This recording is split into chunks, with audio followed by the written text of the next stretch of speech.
레위기 4장.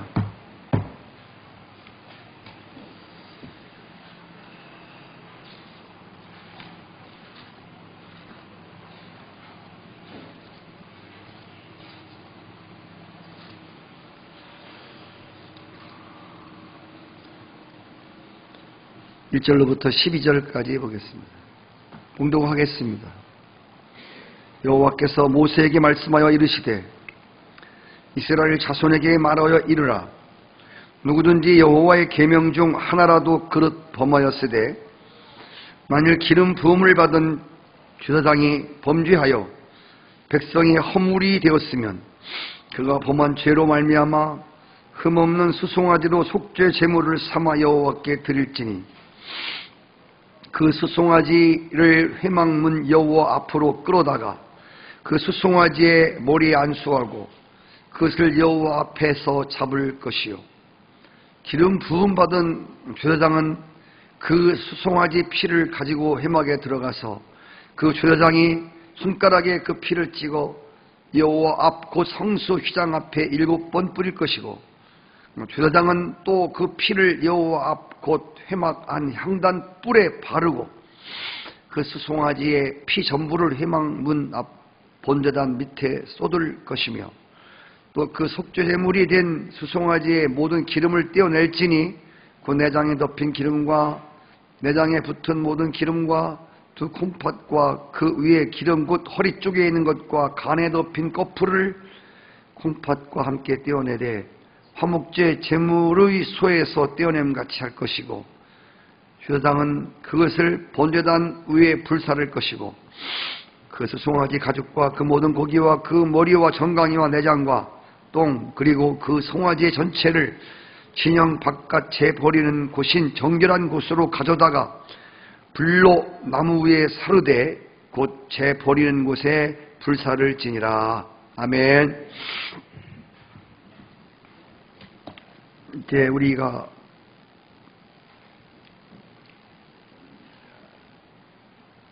레위기서를 배우면서 하나님 앞에 예배를 어떻게 드려야 할 것인가에 대해서 예배에 대해서 레위기가 말하고 있어요.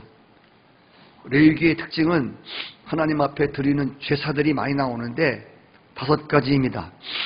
번제, 소제, 화목제, 속건제. 에어컨 좀 꺼주실래요?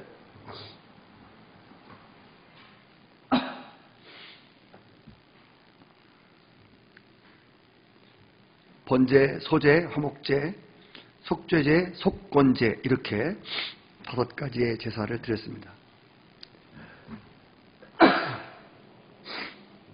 이것은 이따 말씀드리겠지만 구약의 제사는 신약시대 성도들이 교회에 와서 예배를 드리는 것을 말하는 거예요. 오늘 우리의 예배가 어떠한 예배가 되어야 되나?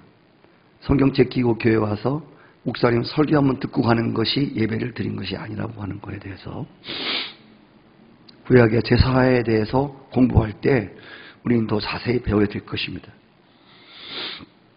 2장에서 3장까지 말씀은 번제와 소제와 화목제에 대한 말씀이 기록되어 있습니다.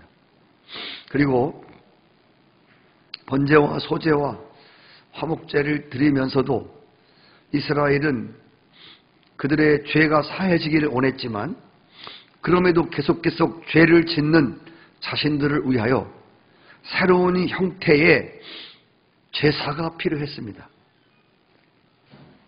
성도 여러분, 속죄, 죄사함을 받는 것, 죄를 사함받는 것, 이것은 인간 편에서 무엇을 어떻게 한다고 해결되는 것이 아닙니다.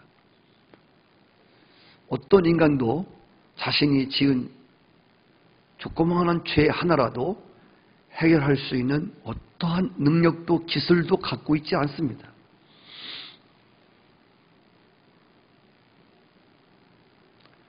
죄를 사함받는 것은 오직 하나님 편에서 우리의 죄를 사해 주실 때만 속죄가 가능한 것입니다. 하나님 편에서 죄를 사해 주실 때만 우리의 죄가 사함받을 수 있다는 것입니다. 교육으로도 어떤 프로그램으로도 최선으로도 인간의 노력으로 어떤 수행으로 종교의 행위를 가지고 결코 손톱만한 죄 하나라도 없이 할 수 없다고 하는 것. 그러므로 속죄 제사는 죄로 인하여 꼭 죽어야 하는 인간들에게 하나님이 베풀어 주신 은혜의 규례입니다. 하나님이 죽지 않도록 하기 위해서 만들어 놓으신 제사법이라 그 말입니다. 속죄제의 목적은 속죄의 말 그대로 죄를 사함받는 제사입니다. 오늘 2절에 보면 누구든지 여호와의 금령 중 하나라도 그릇 범하였으되 라는 말씀을 통해서 알 수 있는 것은 속죄 제사를 드려야 하는 사람들 중에서 어느 누구 하나라도 죄된 사람이 없다는 겁니다. 모든 사람들이 다 하나님의 법을 다 지키고 살 수가 없어요. 하나라도 범하면 그는 죄인이 되는 것이고 죄값을 받아야 되는 것이고, 성경이 언급하고 있는 죄는 도덕적인 죄나 법률적인 것을 범한 죄 이상을 말하는 것입니다. 성경이 말하고 있는 죄라고 하는 것은 도덕적 그리고 법률적인 모든 것을 포함하고 있지만 특별히 하나님의 뜻을 거역하는 것입니다. 하나님의 뜻을 거역하는 것, 하나님의 말씀을 거역하는 것. 99% 하나님의 말씀을 순종한다 할지라도 1% 거역함으로 죄인이 되는 것입니다. 99점 받았다고 장학생이 아닙니다. 99점 하나님 말씀을 다 지켰더라도 하나만 못 지켜도 낙제입니다. 우리는 우리 인식 속에 그동안 우리가 자라온 가운데서 이 확률적인 프로테지 따지는 것이 우리 안에 내재되어 있습니다. 그래서 90점 이상이면 좋은 거 아니야? 99점? 장학생 아니야? 하나 틀렸어? 어휴, 잘한 거지. 아니, 성경은 하나만 틀려도 죄인입니다. 물론 100가지를 틀린 죄인보다는 공의로우신 심판 앞에 그 심판이 도래될지 모르겠지만 분명히 하나는 죄 값으로 죽어야 하는 것은 동일하다고 하는 겁니다. 어느 누가 하나님의 말씀을 한 가지라도 안 지키고 한 가지라도 남김없이 다 지키고 살아가는 사람이 누가 있겠습니까? 아무도 없다는 것이죠. 그래서 로마서 3장 23절에 보시면 모든 사람이 죄를 범하였음에 하나님의 영광에 이르지 못한다. 모든 사람이 죄를 범하였다는 거예요. 모든 사람. 잘난 사람, 못난 사람, 배운 사람, 못 배운 사람, 위에 있는 사람, 아래에 있는 사람, 모든 사람이 다 죄를 범하였어요. 하나님의 영광이 벗겨졌습니다. 하나님의 형상이라고 하는 것은 하나님의 영광으로 덮인 것을 말하는데 죄를 범함으로 하나님의 영광이 벗겨졌어요. 로마서 3장 10절, 12절에 보시면 기록된 바 의인은 없나니, 잘 보세요, 한 명도 없다. 죄인의 반대가 의인이거든요. 근데 의인은 하늘 아래 한 사람도 없다는 거예요. 다 치우쳐 함께 무익하게 되고 선을 행하는 자는 없나니 하나도 없다. 하나도 없다는 거예요. 인간이라는 존재는 본질상 태어날 때부터 죄인으로 태어나기 때문에 하나님의 법을 완전히 지키고 살 수 있는 사람 아무도 없어요. 어림도 없습니다. 그래서 로마서 3장 19절은 율법은 오히려 온 세상으로 하여금 하나님의 심판 아래 있게 하는 것이라고 했습니다. 율법은, 하나님의 법은 좋은 것이라고 했어요. 수요일날 하나님의 법이 나쁜 게 아닙니다. 하나님의 법은 거룩한 것이고 선한 것이고 의로운 것입니다. 그러나 중요한 것은 하나님의 율법은 좋은 건데 그 좋은 율법을 지키고 살 사람이 아무도 없다는 거예요. 하나만 어기도 죄인이고, 그래서 이 율법은 우리를 하나님의 심판 아래에 있게 한단 말입니다. 여러분, 율법의 목적은 죄를 모르는 사람들에게 죄가 무엇인지를 가르쳐 주는 거예요. 그리고 인간이라는 존재가 너나 나나 할 거 없이 도토리 키재기 하지 말고, 변속관의 구더기가 통통한 거, 홀쭉한 거, 꼬리 달린 거 다 구더기인 것 같이 인간이 조금 어려운 것처럼 보이고 조금 선한 것처럼 보이고 조금 착한 것처럼 보이지만, 그러나 하나님 앞에서, 거룩한 하나님 앞에서, 빛 앞에서는 모두 다 죄인일 수밖에 없다는 것입니다. 그래서 율법은 우리가 얼마나 흉측한 죄인인가를 드러내주는 것입니다. 내가 하나님의 법을 지키지 못해서 내가 얼마나 죽을 자인가를 율법은 우리에게 밝히 드러내 보여줍니다. 그대가 왜 죄인이라고 떠드는 사람들에게, 그 사람들에게 법을 들이대어서 마치 얼굴에 티가 묻은지를 알지 못하는 사람에게 거울을 확 비춰서 네 얼굴이 얼마나 흉악한지 네 얼굴을 봐라.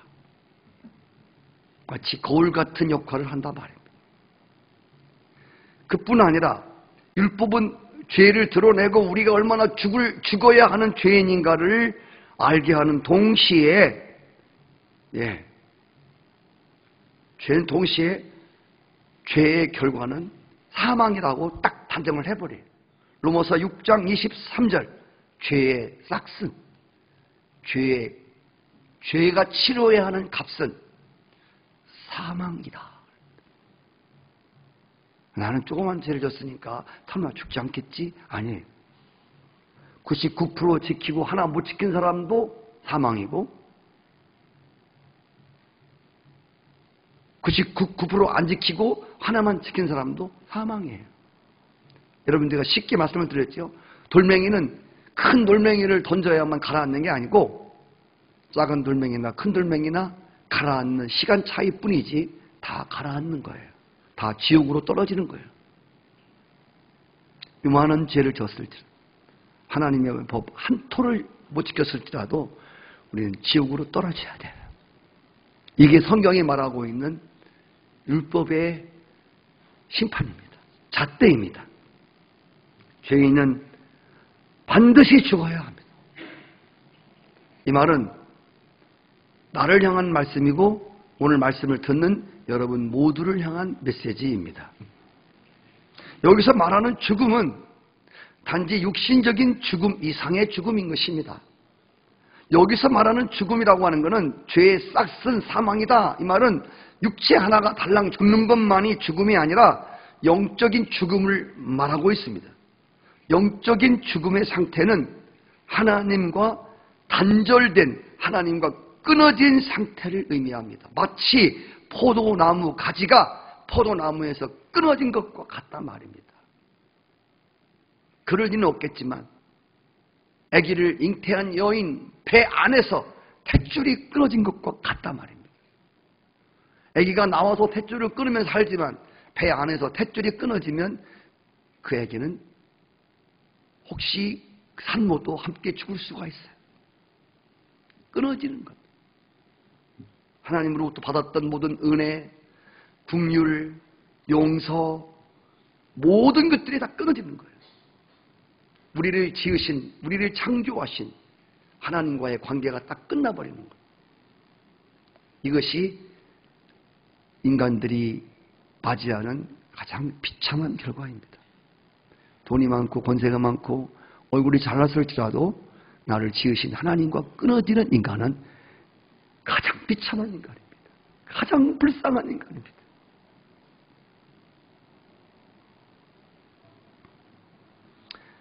가진 것이 좀 부족하고 배운 게 부족할지라도 하나님과의 관계가 분명히 맺은 사람들, 할렐루야, 정말 진정 그리스도와 함께 그 안에 거하고 내가 주님 안에 거하고 주님이 내 안에 거하는 이러한 삶을 살아가는 이 사람, 가진 것이 좀 부족할지라도 이 사람이 정말 축복의 사람이고 행복한 사람이에요.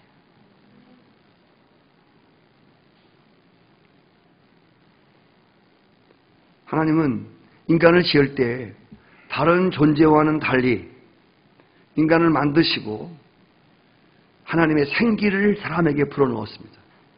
그래서 인간을 영적 존재로 만들었습니다. 영적 존재. 인간이 귀한 것은 만물의 영장 이전에 영적 존재이기 때문에 귀한 것입니다. 하나님의 생명이 우리를 영적 존재로 만들었습니다. 하나님의 영이, 하나님의 기운이, 하나님의 생명이 우리 가운데 불어넣어짐으로 인해서 인간들이 살아있는 영적 존재가 되었다는 겁니다.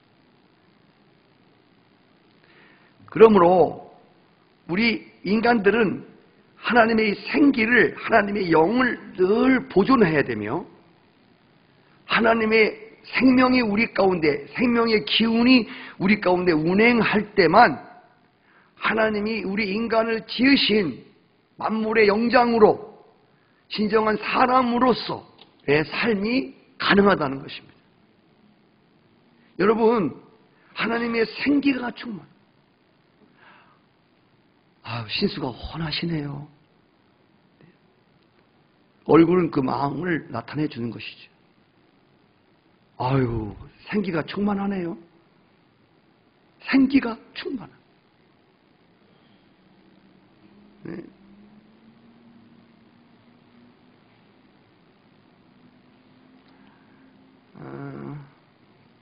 여기 사람을 봐도요, 고기를 이렇게 보잖아요.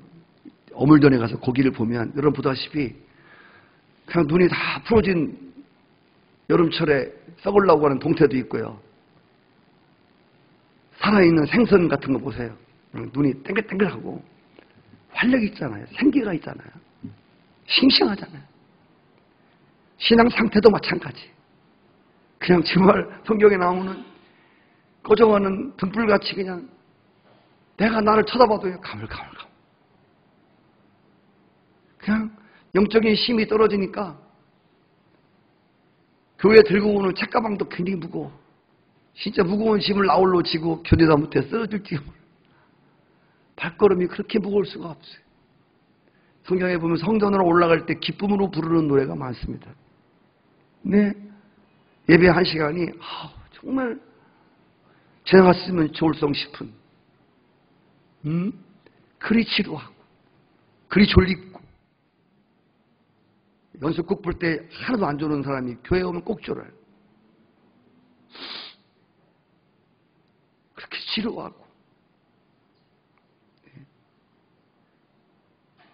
얼굴에다가 화운데이션은 잔뜩 발랐는데 여러분, 화운데이션이 생기가 아니에요.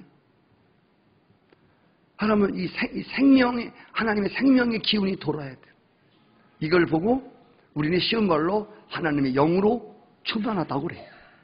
인간은 하나님의 생기로 충만할 때 성도의 구실을 감당하는 거예요. 저희 집사람이 늘 그래요. 아이고, 영적인 힘은 다 빠져가지고 당신 뭘로 목회하려고 그래? 오늘도 예배 끝나고 왔는데 저희 집사람이 항상 공의롭거든요. 공의로우신 주님이 그 안에 계셔갖고 금식해라, 기도해라. 왜 예배를 자꾸 안 드리려고 하느냐? 왜 자꾸 예배 시간 영화 보냐? 막 이런 거 심각하게 혼납니다. 다 제가 무슨 예배를 드리기 싫어서 그런 것도 아닌데 그렇게 와서 막 그것도 일리가 있는 말이에요. 전혀 일리가 없는 말은 아닌데 좀 그 안에 은혜 씨가 살았으면 좋겠는데.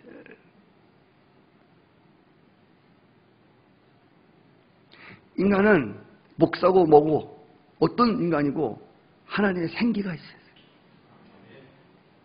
하나님의 기운이 와야 한단 말이에요. 이 기운은 다른 데서 오는 게 아니에요. 하나님과 교통할 때만 기운이 오는 거야. 네가 내 안에, 내가 네 안에. 이 생기가 떨어지면 정말 인간은 뭐 되죠? 육신덩어리만 남는 거지. 정말 육신덩어리.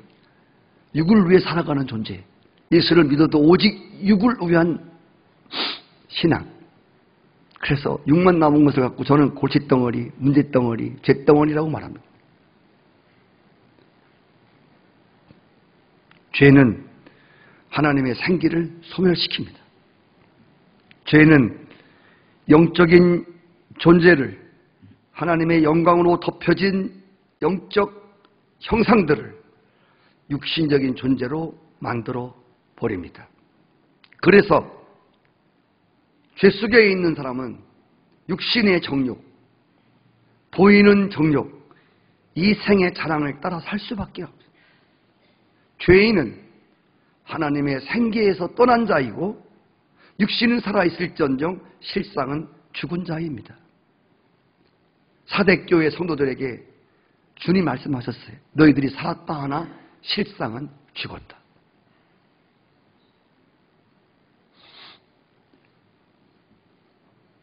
성도 여러분, 죄는 영적 생명을 죽이는 사망의 독이 들어있습니다. 죽이는 사망의 독이 온 몸에 퍼져 있는 사람들은 다시 살 수 있는 방법이 아무것도 없습니다. 성도 여러분, 죄가 우리 안에 들어와서 하나님의 생기를 다 소멸시키고 죄에는 사망의 독이 퍼져 있어요. 이 독은 맹렬한 독입니다. 약이 없어요. 어떤 것으로도, 이 세상에 어떤 것으로도 고칠 수도 없어요. 사망의 기운이 퍼져 있는 인간들은 꼭 죽어야 합니다. 근데 한 가지 방법이 하나 있어요. 오직 한 가지가 있어요. 하늘 아래 땅 아래 사망의 독이 퍼져서 죽어야 하는 인간들에게 이 사망의 독을 제거하는, 이 죽음의 독이 없어지게 하는 한 가지가 있어요. 그 한 가지는 속죄함을 받는 것입니다. 아멘이 안 되세요? 아멘. 여러분 아멘을 좀 하세요. 아멘을 해요. 말씀이 쑥 들어가세요. 그래야 하나님 생기가 쑥 들어오는 게, 가만히 있으면 안 되는 거예요. 아멘. 아멘이시죠? 이거 얼마나 아멘 되는 말씀이에요. 여러분 기다렸다가 정말 아멘 하셔야 될 장면이에요.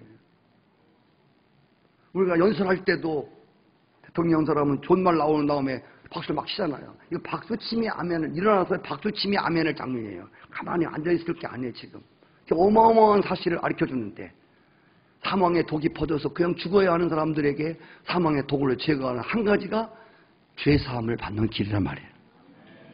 죄를 깨끗이 도말해야 하나님의 생기가 다시 들어오게 됩니다. 이스라엘 백성이 광야와에서 모세와 하나님을 원망하며 불평하다가 하나님이 불뱀을 보내서 불뱀에 물려서 죽게 만들었습니다. 이 불뱀은, 광야에 사는 이 불뱀은 맹독성의 불뱀으로 물으면 물린 사람에게 그 독이 금방 확 퍼지는 거예요. 그래서 며칠 내로 죽는 게 아니라 금방 죽어요. 사망에서 물리는 이 방울뱀은요, 이 나르는 이 불뱀은요, 한 번 물리면 그냥 죽는 거예요. 하나님이 이 불뱀을 동원시켜서 모세와 하나님을 원망하는 이스라엘 백성들을 막 물게 만들었습니다.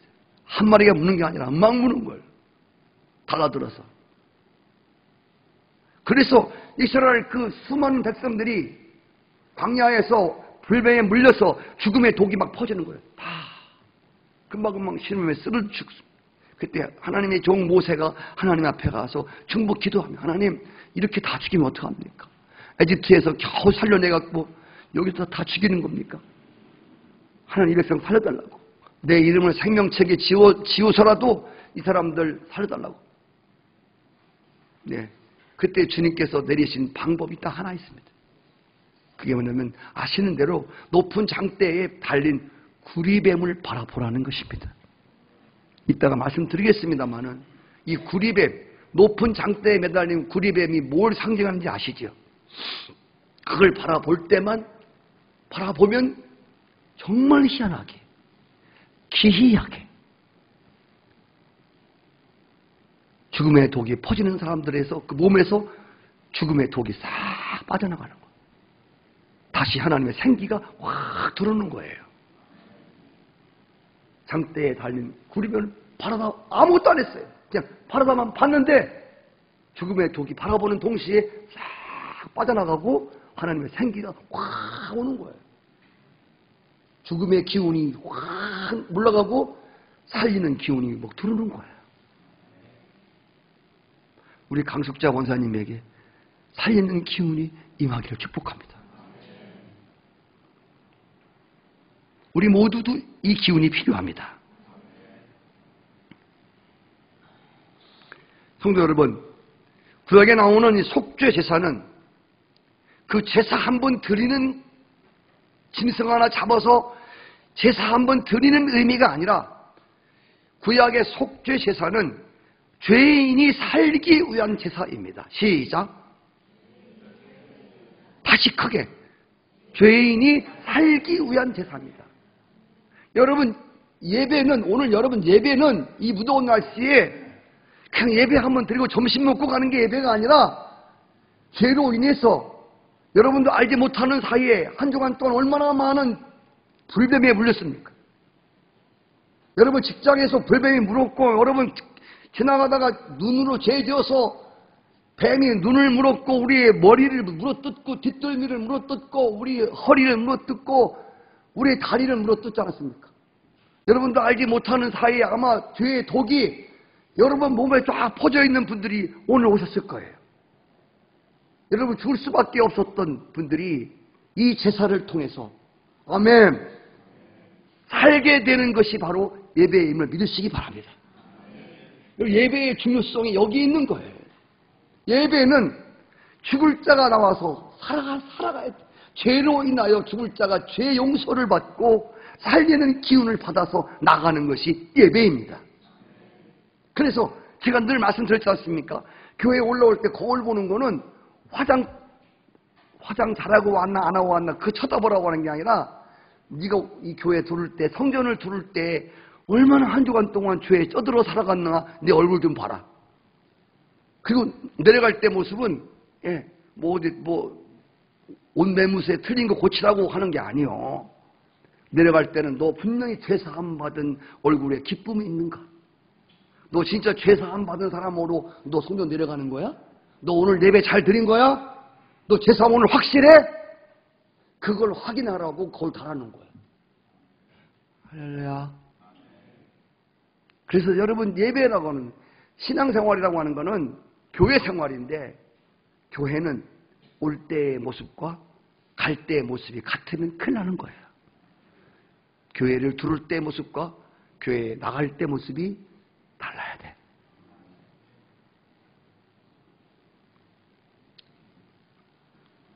오늘 말씀해 보면 속죄 제사를 드리는 사람들 중에서 어느 누구도 속죄 제사가 피우치 않은 사람이 없다는 겁니다. 오늘 여러분 물어볼게요. 여기 나오신 분 중에서 나는 죄사함 받을 거리가 아무것도 없다는 분 혹시 계세요? 그분은 예배를 드릴 필요가 없어요. 그러니까 내려가 식사하시고 미리 가시기 바랍니다. 나는 일주일 동안 아무 소리 안 떴어. 여기 나오는 하나도 범하면 우리 모두는 다 속죄 제사가 필요한 사람들입니다. 그래서 오늘 3절에 보시면 기름 부음을 받은 제사장이 범죄하여 기름 부음 받은 종도 죄를 짓는 거예요. 그 다음에 22절 족장이 나와. 족장. 27절 평민이 나오고 13절은 온 이스라엘 전체 회중을 위한 속죄 제사가 나옵니다. 사실 오늘 다 읽어야 되는데, 이게 오늘 읽어드린 거는 제사장이 죄를 지었을 경우만 제가 속죄 제사를 어떻게 드리나를 말씀드렸어요. 그 다음은요, 족장들이 죄를 지었을 때 드리는 속죄 제사. 평민들이 죄를 지었을 때 드리는 속죄제사, 온 이스라엘 회중이 드리는 죄를 졌을 때 드리는 속죄제사에 대해서 말하고 있는 거예요. 속죄제의 특징은요, 다른 제사와 달리 신분에 따라서 제물이 달랐어요. 한번 해봐요. 신분에 따라서 드려지는 제물이 달랐다. 예, 고맙습니다. 따라해 주셔서. 기름 부음 받은 죄상이 범죄하여 드리는 제물, 이때는 수송아지, 숫소 한 마리를 드립니다. 지금 농사 지으신 분 혹시 권 목사님 소 한 마리 얼마예요?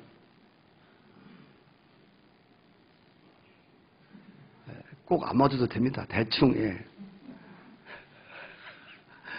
소 한 마리를 드려야 돼요.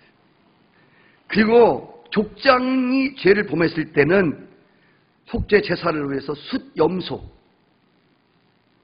염소값도 비싸더라고요.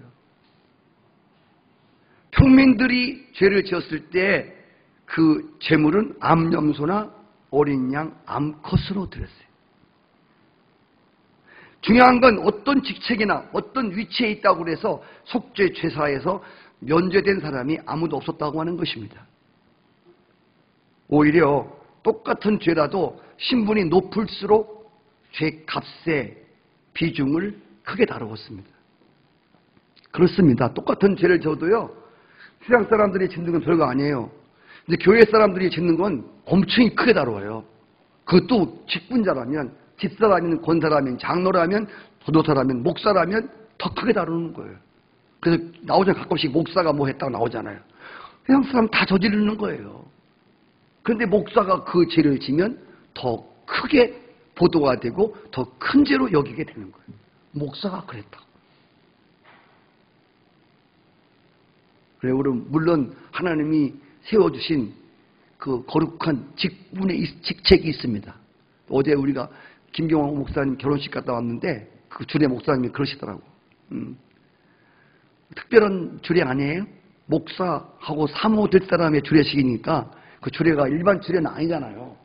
그 목사님이 앞으로 목회를 하면서 어떻게 살아야 되냐에 대해서 말을 하더라고.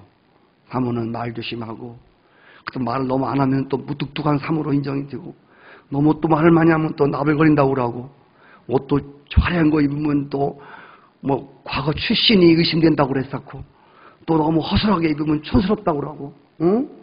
걸으면 또 빨리 걸으면 방정 맞다고 그러고, 너무 또 층층이 걸으면 또 느려 터졌다고 그러고, 너무 주일에 간섭하면 또 끼끼니 간섭한다고 그러고, 너무 간섭하지 않으면 또 너무 또 사모는 관심이 없다고 그러고, 응? 이게 교인들이, 예, 받쳐 쓰고, 예, 그러면서 하는 말이 그러더라고요. 여러분들 하나 제가 오늘 참 주일날이지만, 예, 제가 여러분들 드리신 말씀은 너무 이렇게 목사나 사모를 특별한 존재로 보지 마세요. 여러분, 5시간의 예배 목장 헌신이 맺어서 말씀드리겠지만, 목사가 무슨 만물 박사도 아니고요. 어떤 분들은 목사를요, 하늘 구름 위에서 따라가는 신성인 줄 알아요. 죄송해요. 저도 밥 먹어야 되고요. 새끼 있고요. 방귀도 끼고요. 트림도 하고요. 배고프고요. 피곤하면 자야 되고요. 여러분, 똑같은 거예요. 아멘이시죠? 똑같이, 여기 나오잖아요. 예. 목사라고, 예, 무슨 죄도 안 짓고, 하나도 거룩하고, 24시간 밥 먹고, 기도만 하고, 이게 아니란 말이에요. 목사도 삶이 있고요. 예, 슬픔을 울고요. 목사도 기쁨을 웃고요. 똑같은 인간들이에요. 다만 하나님이 직분을 줬다는 것입니다. 어떤 분은 제가 여러분보다 못한 게 많습니다. 예? 저 수도 고치는 거 이런 거 장로님이 훨씬 잘하십니다. 저 머리 지지 못해요. 우리 머리 지지는 건 장로님 잘하시죠. 제가 어떤 저 스포츠 야구 잘 몰라요. 예. 하나가 이겼는지 누가 이겼는지 잘 몰라요. 그래서 그런 거 잘 몰라요. 예. 다만 제가 전문 분야에 대해서만큼은, 아멘이죠? 전문 분야만큼에 대해서는 기도하고 성경을 해석하고 함께 나누는 여기에 대해서는 다른 사람보다 월등할지 모르겠지만 다른 분야에 대해서는 여러분보다 제가 훨씬 못합니다. 아멘이시죠? 그래서 제사장도 또 죄를 지잖아요. 그래서 제사장도 속죄하기 필요한 거예요. 대제사장들도 그들도 하나님 앞에 나가서 속죄를 받아야 할 사람들이. 아멘. 여러분, 감리교를 창시한 웨슬레 목사님이, 제가 옷 좀 벗을게요. 네.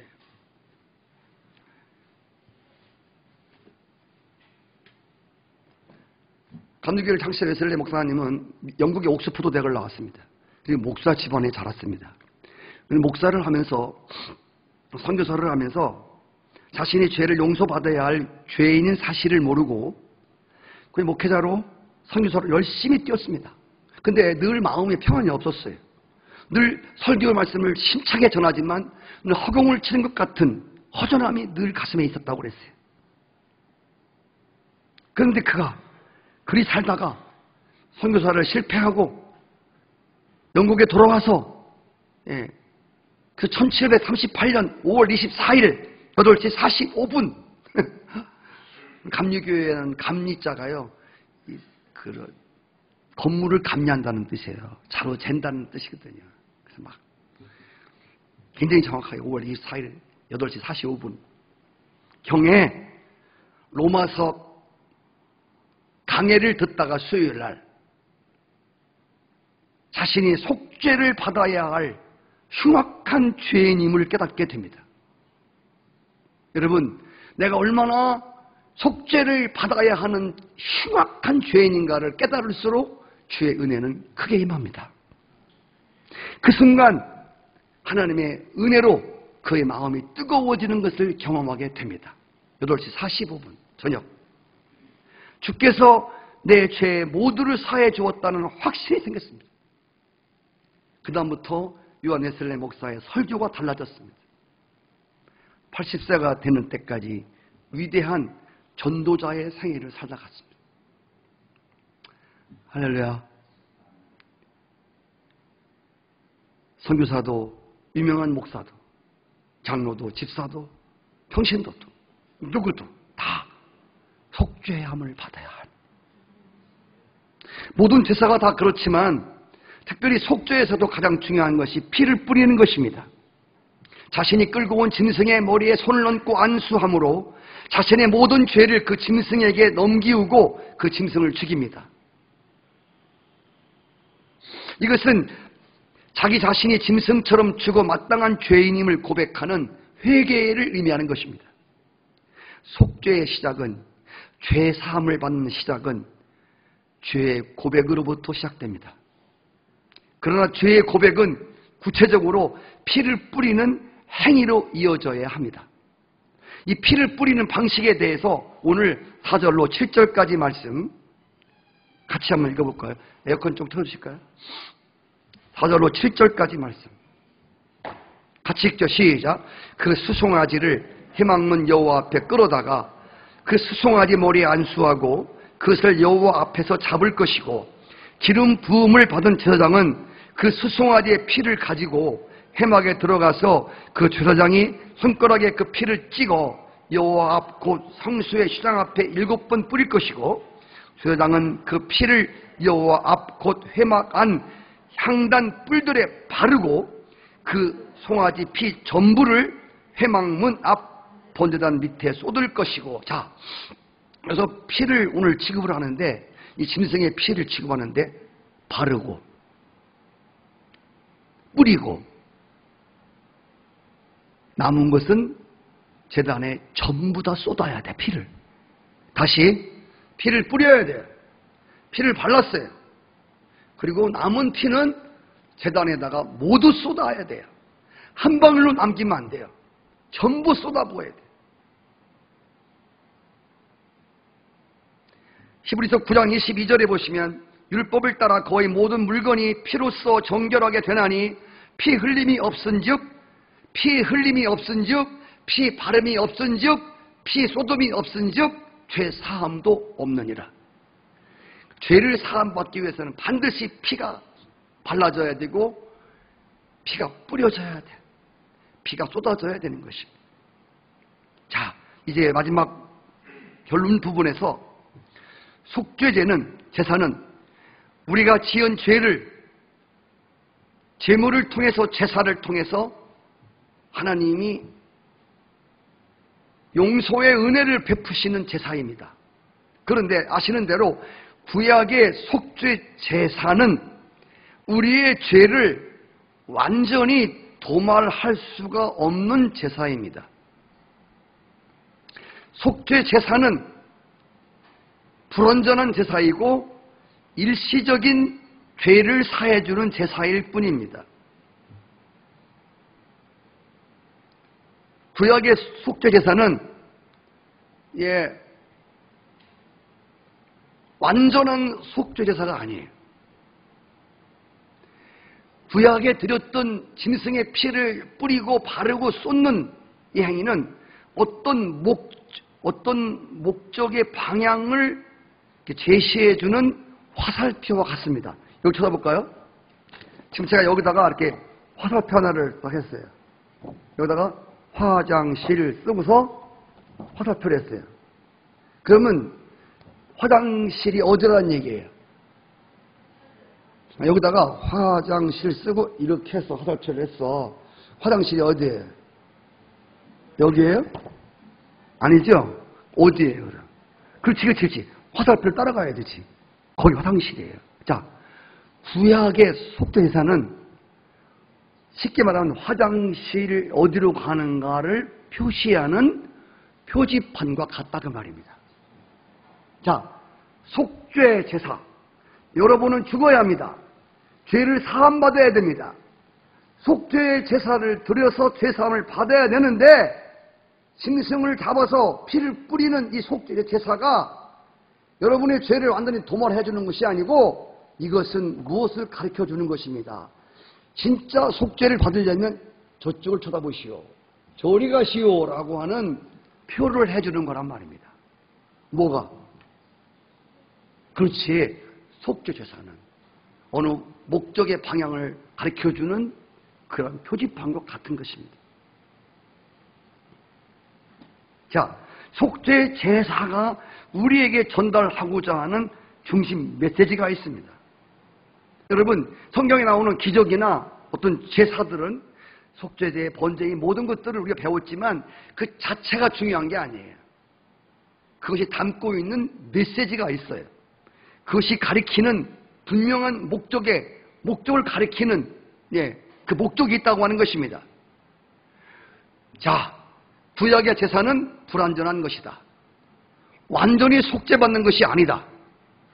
아멘. 그래서 구약의 속죄제는 마치 그림자와 같은 거예요. 실체가 아니에요. 그래서 구약의 불완전한 속죄 제사를 통하여 완전한 속죄의 제사의 실체를 드러내고자 합니다. 그러면 우리가 완전히 죄를 사함받는, 영원히 죄를 사함받는 그런 제사는 없을까요? 아까 화살표를 가르쳤지요. 화살표 거기가 뭐가 있어요? 예수 그리스도가 십자가에서 피 흘려 피를 쏟으신, 한 방울 남김없이 피를 다 뿌리시고 피를 바르시고 피를 쏟으신 십자가 제단이 있습니다. 성도 여러분, 우리가 죄를 완전히 도말받고 완전히 용서받고 영원히 용서받는 완전한 속죄 제사는 예수 그리스도가 십자가 제단에서 피를 흘려 쏟으신 오직 그것으로만 가능한 것을 믿습니다. 한번 좀 읽었으면 좋겠어요. 히브리서 9장 11절부터 쭉 읽어요. 11절부터 9장 11절부터 시작.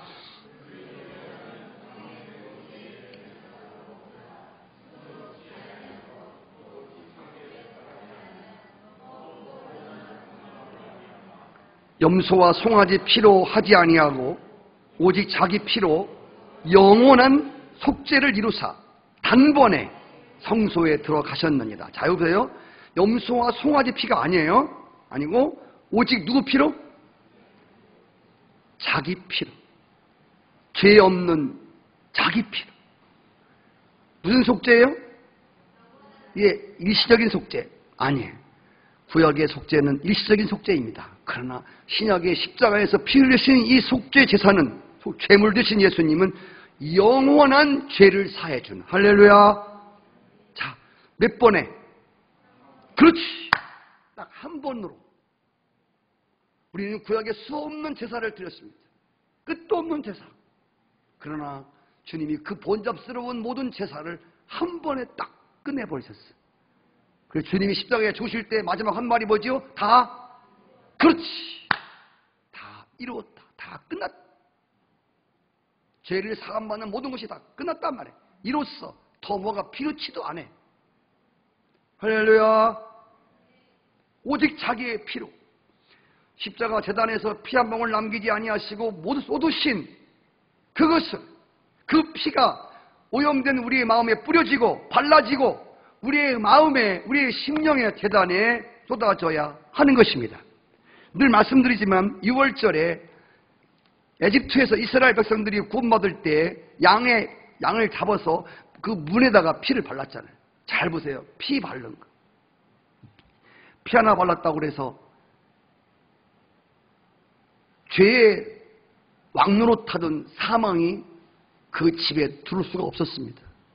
여러분, 오늘 예수 그리스도의 예배를 드리는 것은 그냥 교회 문 들고 와서 예배 드리고 가는 것이 아니라, 죄로 인해서 하나님의 생기의 기운이 예수 그리스도의 그 속죄의 피, 우리 안에 발라지고 뿌려지고 쏟으신 이 속죄의 피를 잊어버린 성도들이 교회에 와서 예배를 통하여 마음에 예수 그리스도의 피를 바르고 우리의 허물고 죄로 죽었던 우리의 양심 위에 예수님의 십자가의 피가 뿌려지고, 그리고 우리의 마음의 제단, 심령의 제단 가운데 예수님의 십자가의 피가 쏟아지는, 그래서 정결함을 받고 거룩함을 받고, 그리고 그 어린 양을 찬양하며 하나님이 얼마나 좋으신 분인가에 대해서 기쁨으로, 감사함으로 환하게, 행복하게 거룩한 몸이 되어 세상으로 나가는, 이것이 바로 하나님께 드리는 예배의 중요한 요소인 것입니다. 오늘 예배를 드리는 여러분들에게 예수 그리스도의 피가 뿌려지고 여러분의 심령과 여러분의 생각 가운데 예수 그리스도의 피가 발라지고, 그리고 이 성산 제단 위에 예수 그리스도가 한 방울 남김없이 쏟아 부으신 그 피가 쏟아지는 거룩한 하나님의 교회가 되기를 축복합니다.